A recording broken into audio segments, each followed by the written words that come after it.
everyone, my name is Abdiel Orta, and today we're going to be talking about how to measure the blood pressure.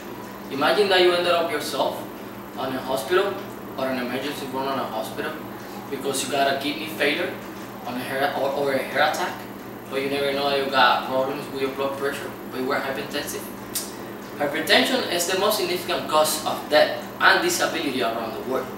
So accurate blood pressure measurements could be vital in the prevention of blood pressure related diseases. So today I will show you the steps how to measure the blood pressure. To begin with, before we start talking about blood pressure, on how to measure the blood pressure, I will give you a brief background information, what is a blood pressure and what is hypertension.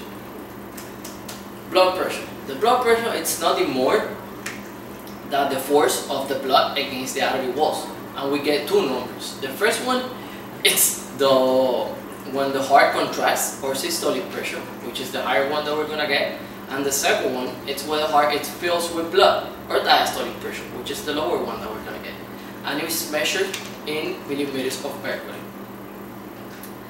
Accordingly to the Joint National Committee, a normal blood pressure should be 120 or under for the systolic pressure and 80 or under for the diastolic pressure.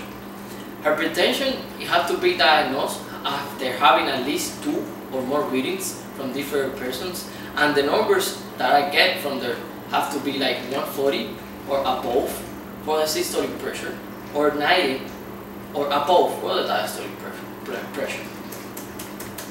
Hypertension is also considered a silent killer. Why? Because the person that could be suffering from it might not have any symptoms, so you could be asymptomatic. And the problem of this is that if you leave untreated, the hypertension could lead to damage to your blood vessels, your kidneys, and your heart also. Another important aspect of the blood pressure is knowing the parts of the sphygmomanometer, which is the blood pressure meter. We have different types of sphygmomanometer. The first one is the automatic sphygmomanometer, the easiest one to use. The second one is the aneroid or mercury sphygmomanometer, the one that we're going to be using today. And the automate oscillometric blood pressure monitors, which is the one that we're going to be seeing more often on the hospitals. First of all, the parts of the aneroid sphygmomanometer. It's the cuff, this one here. Then we have the measuring unit. In this case will be the aneroid gauge. Then we have the bulb and the valve. And the stethoscope will be needed also in order to hear the sounds of the heartbeats. Now that we know the part of the sphygmomanometer, I will show you the steps to follow to how to measure the blood pressure properly. First one, you sit down the person that you're going to be taking the blood pressure for at least 5 minutes. You make sure that the person's feet are flat on the floor and resting. Then the person's arm have to be resting on a flat surface also, with the arm slightly bent or flexed. Then you gotta find the brachial pulse.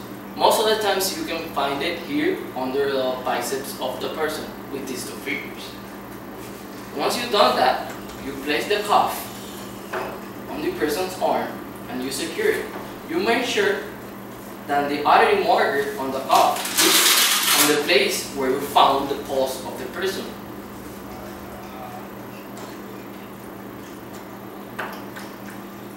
Then you gotta find the radial pulse. The radial pulse is here under your thumb on your wrist, and you have to take it with these two fingers. Why with these two fingers? Because you got a pulse also on your thumb, so you got to make sure that you're taking the person's pulse, not your own pulse. Then you place the stethoscope. Always the earpieces of the stethoscope have to be facing forward.